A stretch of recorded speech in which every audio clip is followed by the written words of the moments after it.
Bonjour à toutes et à tous, et bienvenue sur Mr. Laker, le radar politique. Donald Trump veut sortir de la guerre contre l'Iran, mais le détroit d'Ormuz, la route maritime la plus importante du monde, reste sous contrôle iranien. 32 jours de bombardement. L'essence vient de franchir les $4 le gallon pour la première fois depuis 2022. Et le détroit d'Ormuz fonctionne désormais comme une route à péage iranienne, l'Iran facturant $2 millions par navire pour laisser passer. La guerre a été vendue comme une opération de 4 à 6 semaines. Cette fenêtre se referme et chaque issue que Trump aperçoit mène à une version différente de la même défaite. Au fil des prochaines minutes, le tableau devient clair. Trump agit avec une évidente fébrilité pour sortir de la guerre qu'il a déclenchée, et la vraie question est désormais de savoir ce qui se passera lorsque les réserves stratégiques de pétrole seront épuisées dans les 2 prochaines semaines. Voici maintenant ce que l'on sait. Le 30 mars, The Wall Street Journal a rapporté que Trump avait dit à ses propres conseillers qu'il était prêt à mettre fin à la guerre même si le détroit d'Ormuz restait fermé. Il a estimé que le rouvrir par la force ferait déborder le conflit bien au-delà de son propre calendrier. Le lendemain, sa porte-parole, Caroline Lee, l'a confirmé depuis le pupitre. Elle a énuméré les objectifs centraux de la guerre: détruire la marine iranienne, démanteler son infrastructure de missiles et de drones, affaiblir ses relais et empêcher toute capacité nucléaire. La réouverture du détroit ne figurait pas sur cette liste. La voie maritime qui étouffe l'économie mondiale a été discrètement retirée de la liste des conditions de victoire. C'est une réécriture de la justification de la guerre, et cela s'est produit en direct à la télévision. Apparemment, dès qu'un objectif devient trop coûteux, il devient aussi facultatif. Puis, les choses ont empiré. Le 30 et 1 mars, Trump a déclaré aux journalistes que la guerre serait terminée en 2 à 3 semaines. Il a dit que les États-Unis pourraient partir d'ici 2 à 3 semaines, parce qu'il pense que les principaux objectifs militaires peuvent être atteints sans guerre plus large ni plus longue. Quelques heures plus tard, il a publié un message sur Truth Social disant aux alliés de l'OTAN de retrouver un courage bien tardif, d'aller dans le détroit et de simplement le reprendre. Il a qualifié la France de très peu utile. Il a dit au monde que les États-Unis ne seraient plus là pour vous aider. Le secrétaire d'État Marco Rubio a tenté d'adoucir le propos, en assurant que le détroit rouvrirait d'une manière ou d'une autre. Mais le message était clair. Les États-Unis ont lancé cette guerre. L'Iran a répondu en verrouillant le corridor énergétique le plus important de la planète. Et maintenant, l'Amérique dit au reste du monde d'aller régler cela lui-même. Pour un mouvement obsédé par la force, laisser l'addition à d'autres ressemble étrangement à une habitude de commandement. Ce que l'Iran a réellement mis en place pendant que la Maison-Blanche proférait des menaces, c'est la partie que la plupart des gens ne voient pas. La plupart des gens supposent que l'Iran s'est contenté de bloquer le détroit d'Ormuz, comme il menaçait de le faire depuis des décennies. Une fermeture brutale, des navires arrêtés, une voie maritime scellée. En réalité, Téhéran a fait quelque chose de bien plus calculé et de bien plus dangereux. Il n'a pas seulement fermé le détroit. Il l'a transformé en point de contrôle souverain avec un système d'accès géopolitique à 2 vitesses. Et il prépare désormais une législation permanente pour le maintenir ainsi. Avant le début de la guerre, le 28 février, environ 100 à 100, 10 navires traversaient Ormuz chaque jour. 20 millions de barils de brut, soit 1/5 de tout le pétrole transporté par mer sur la planète. Depuis le lancement de l'opération Epic Fury, ce chiffre s'est effondré de 95%. Lloyd's List Intelligence a recensé seulement 142 transits au total entre le 1er et le 25 mars. Sur la même période l'an dernier, en 2025, ce chiffre était de 2652. Un mois de trafic en temps de guerre équivaut à peine à une seule journée en temps de paix. Le corps des gardiens de la révolution islamique a mis en place ce que le secteur maritime appelle désormais le péage de tronc. Tout navire souhaitant passer doit soumettre l'intégralité de sa cargaison déclarée, la liste complète de son équipage, ses documents de propriété et son port de destination à des intermédiaires approuvés par les gardiens de la Révolution. Si le navire est validé par les gardiens de la Révolution, il reçoit une autorisation codée. Une vedette de patrouille des gardiens de la Révolution escorte alors le bâtiment par un couloir détourné, non pas par le schéma classique de séparation du trafic à 2 voies au milieu du détroit, mais par un corridor étroit au nord de l'île de Larik, passant entre 2 îles iraniennes et longeant la côte iranienne. Chaque navire qui emprunte cette route traverse des eaux que Téhéran revendique comme souveraines. Ce n'est pas un hasard. C'est l'architecture d'un contrôle durable. Les règles d'accès sont divisées selon des lignes géopolitiques. Les navires battant pavillon chinois, russe, indien, irakien et pakistanais transitent gratuitement. Les navires liés aux États-Unis, à Israël ou à leurs alliés paient environ 2 millions de dollars par passage, réglés en yuan chinois, ou bien ne passent pas du tout. Au moins 2 navires ont déjà payé. Le Parlement iranien rédige activement un projet de loi pour inscrire ce dispositif dans la loi, non pas comme une mesure d'urgence en temps de guerre, mais comme une expression permanente de souveraineté. Le député Mohammad Raza Kouchi a déclaré aux médias d'État iraniens que le Parlement poursuivait un plan visant à établir formellement le contrôle et la supervision iranien sur le détroit, tout en créant une source de revenus grâce aux droits de transit. Et voici ce qui rend cela dévastateur pour Washington. Le nouveau guide suprême iranien, Mojtaba Kameh, qui a succédé à son père après qu'Ali Kameh a été tué au début de la guerre, a déclaré dans ses premiers propos publiquement rapportés que le levier d'Ormuz devait continuer à être utilisé. Téhéran a aussi ajouté à sa liste de conditions pour mettre fin à la guerre une exigence qui n'était jamais apparue auparavant, la reconnaissance de la souveraineté iranienne sur le détroit d'Ormuz, aux tarifs projetés et avec un trafic normal. Ce système de péage générait plus de 600 millions de dollars par mois, rien qu'avec les pétroliers. En y ajoutant les cargaisons de gaz naturel liquéfié, le chiffre dépasse 800 millions. L'Égypte perçoit environ 700 à 800 millions de dollars par mois grâce au canal de Suez. L'Iran est en train de se bâtir une machine à revenus du niveau de Suez à partir d'une voie maritime qui, en droit international, n'appartient à aucune nation en particulier. La contradiction entre ce que dit Trump et ce que fait le Pentagone est la ligne de fracture la plus révélatrice de tout ce conflit. Alors que Trump parle de partir, le Pentagone continue de renforcer sa puissance de combat dans la région. Reuters et Associated Press ont rapporté l'acheminement de forces expéditionnaires supplémentaires de marine vers le Moyen-Orient, le déploiement sur le théâtre de quelques 2500 parachutistes de la 82e division aéroportée, ainsi que l'envoi d'un 3e porte-avions américain, l'USS George H.W. Bush, pour soutenir le renforcement. C'est pas le profil d'une sortie propre. C'est le profil d'une administration qui garde ouvertes des options d'escalade, y compris une possible opération contre l'île de Karg. 2 groupes aéronavals ont déjà tourné dans la zone, l'USS Abraham Lincoln et l'USS Gerald Ford. Le Gerald Ford s'est replié vers Split, en Croatie, le 28 mars, après un incendie à bord que le Pentagone a qualifié de non lié au combat, mais des médias affiliés à l'Iran ont immédiatement affirmé qu'il s'agissait d'une frappe réussie. Le CENTCOM l'a démenti. Quoi qu'il en soit, le Ford est hors du combat. Au total, près de 7000 soldats de combat supplémentaires affluent vers le Golfe. C'est pas une décrue. C'est un renforcement. Et tous les analystes militaires qui suivent la situation savent que l'option la plus évoquée aujourd'hui est la prise de l'île de Karg. Karg se situe à environ 15 miles au large de la côte sud de l'Iran. Elle traite environ 90% des exportations iraniennes de pétrole brut. Trump a déclaré au Financial Times qu'il pouvait prendre l'île. Les moyens engagés correspondent exactement à ce type d'opération. Des marines pour un assaut amphibie, des troupes aéroportées pour une insertion rapide en terrain contesté, des opérateurs spéciaux pour sécuriser des matières nucléaires identifiées par le renseignement américain comme une cible prioritaire de récupération. L'Iran a tiré des centaines de missiles balistiques et des milliers de drones depuis le début de la guerre.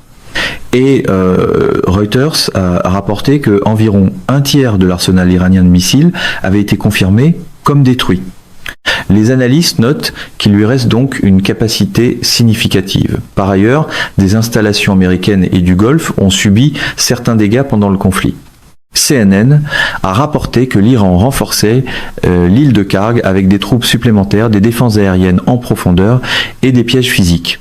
Le président du Parlement iranien, Mohammad Bagher Kaliba, a publiquement averti que si un État régional soutenait une opération de débarquement, l'ensemble de ses infrastructures vitales serait visé par des attaques incessantes et implacables. L'ancien commandant suprême allié de l'OTAN, James Stridus, a qualifié l'option amphibie d'extrêmement dangereuse. Le Royal United Service Institute à Londres a estimé qu'elle ne serait pas sans effusion de sang. Et la Foundation for Defense of Democracies a averti que tenir Karg sous un feu continu de missiles balistiques venus du territoire iranien, situé à seulement 15 miles, exigerait un dispositif défensif massif qui ne peut pas être assemblé rapidement. Ce n'est pas un raid de commando. C'est une occupation sans horizon de sortie. Et Trump a passé toute sa carrière politique à promettre que les guerres sans fin étaient terminées. Plus de guerres sans fin, simplement une urgence de plus, avec un nouveau slogan et une facture plus lourde. Voici maintenant la dimension qui accélère le désespoir de Trump plus vite que n'importe quelle variable militaire. Les ravages économiques. Le prix moyen de l'essence aux États-Unis a atteint 4,02 $ à l'échelle nationale le 30 et 1 mars. C'est une hausse de plus d'$1 par rapport au prix d'avant-guerre, qui était de 2,97 $, soit une flambée de 35% en 32 jours. Le diesel a été encore plus brutal, bondissant de 45% à 45 $ le gallon. Le diesel alimente chaque camion, chaque tracteur, chaque train de marchandises, chaque chantier du pays. Ce coût ne s'est pas encore pleinement répercuté à la pompe, il est déjà dans le circuit. Il va se retrouver sur les étagères des supermarchés, sur les factures de transport et sur les factures d'électricité au cours des 60 à 90 prochains jours. Le Brent s'est établi autour de 118 $ le baril pour livraison en mai. C'est une hausse de 60% depuis le début de la guerre. Goldman Sachs et d'autres ont averti qu'une fermeture prolongée d'Ormuz pourrait pousser le brut au-delà de 150 voire 200 $ le baril, un niveau que le monde n'a jamais connu. L'Agence internationale de l'énergie a décrit la perturbation comme sans précédent par son ampleur et les gouvernements ont répondu par une libération coordonnée record de 400 millions de barils issus des réserves stratégiques, ce qui a acheté du temps, pas une solution. Les dégâts vont désormais bien au-delà de la pompe. Qatar Energy a déclaré un cas de force majeure sur certains contrats de gaz naturel liquéfié. Les Philippines ont décrété l'état d'urgence énergétique à l'échelle nationale. Les approvisionnements en hélium ont été perturbés et les marchés intègrent de plus en plus un ralentissement de la croissance, une inflation plus persistante et moins de baisse de taux à court terme. La position politique de Trump s'est nettement affaiblie. Reuters Ipsos a trouvé son niveau d'approbation générale à 36%. Seuls 29% approuvaient sa gestion de l'économie et à peine 35% soutenaient les frappes contre l'Iran, tandis qu'environ 60% y étaient opposés. Environ les 2/3 des Américains ont dit que les États-Unis devraient mettre fin rapidement à la guerre, même si tous les objectifs n'étaient pas atteints.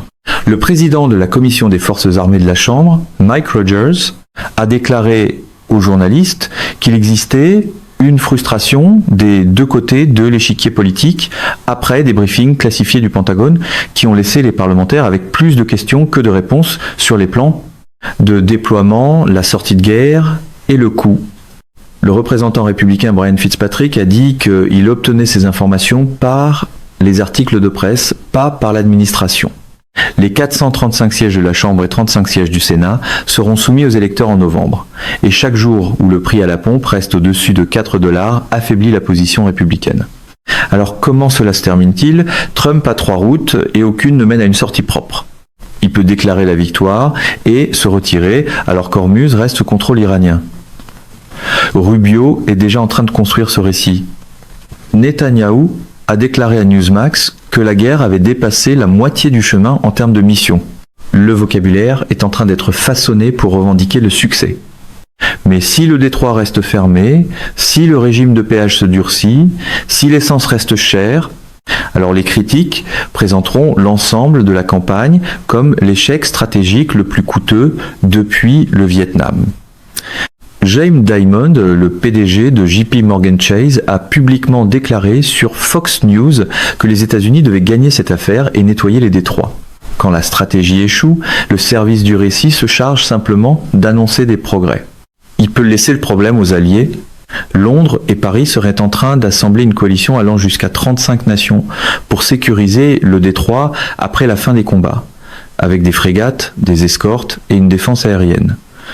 La Chine et le Pakistan ont proposé leur propre plan de paix en 5 points.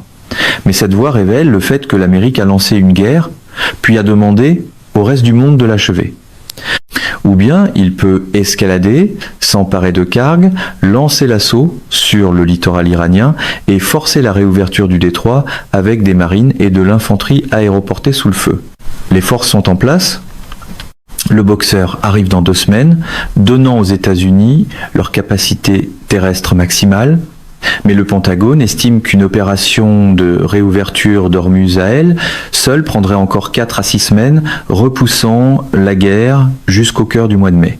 Les pertes américaines augmenteraient, les retombées politiques seraient volcaniques, et Trump se retrouverait propriétaire d'une guerre terrestre en Iran, exactement le scénario qu'il a bâti sa marque politique et dénoncé. Demain soir, le 2 avril, Trump s'adressera à la nation au sujet de l'Iran. La Maison-Blanche a reprogrammé un voyage en Chine pour la mi-mai, ce que beaucoup lisent comme une échéance discrète pour mettre fin au conflit. Les réserves stratégiques de pétrole sont en train de s'épuiser. Le Boxer Strike Group se rapproche, le régime de péage se durcit dans la loi, les États-Unis ont coulé l'essentiel de la marine iranienne. Ils ont frappé des aérodromes, des usines de missiles et des installations nucléaires à travers le pays, 11,3 milliards de dollars dépensés en 6 jours. Plus de 8000 cibles frappées, 92% des principaux navires de guerre iraniens éliminés. Et après tout cela, l'Iran contrôle toujours la seule chose qui compte, l'étroit couloir d'eau entre son littoral et Oman, par lequel un 1/5 de l'approvisionnement énergétique mondial est censé transiter. La guerre a été vendue comme une démonstration de force. La sortie est désormais emballée comme de la flexibilité. Mais le détroit raconte la seule histoire dont se souviendront les marchés, les alliés et les électeurs. Qui tient Hormuz tient le levier. Et à l'heure actuelle, ce ne sont pas les États-Unis. L'autorité morale, permettant d'exiger de la retenue, a été réduite en miettes par des mois d'atrocités mutuelles. Les deux camps opèrent désormais dans un espace où le droit international est sans pertinence et où la seule limite au comportement est la capacité opérationnelle. Pour la machine de communication pro-Trump, même la panique peut être conditionnée en démonstration de fermeté, pourvu que le décor soit assez dramatique. Voici ce qui vient ensuite, parce que cette guerre ne se désamorce pas, elle s'accélère. L'Iran a désormais normalisé l'usage d'armes à sous-munitions contre des centres de population israéliens. Ce qui était une ligne franchie la nuit dernière deviendra routinier dans les jours à venir. Attendez-vous à voir des ogives à sous-munitions dans chaque prochaine salve iranienne. Attendez-vous à ce que l'extension géographique dépasse le nord d'Israël. Tel Aviv, Jérusalem, Beersheva, toutes sont à portée des systèmes iraniens. Et si l'Iran est prêt à utiliser des armes interdites contre Haïfa, il n'y a aucune raison de croire qu'il fera preuve de retenue ailleurs.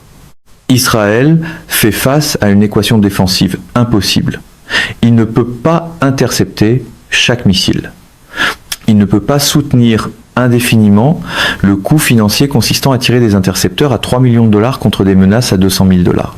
Il ne peut pas fabriquer des intercepteurs assez vite pour remplacer ceux qui l'utilisent et il ne peut pas protéger les populations civiles contre les sous-munitions une fois l'ogive séparée.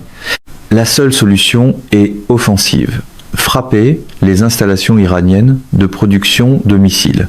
Détruire les stocks de lanceurs mobiles avant qu'ils ne tirent. Dégrader le commandement et le contrôle iranien au point de rendre impossible les salves coordonnées.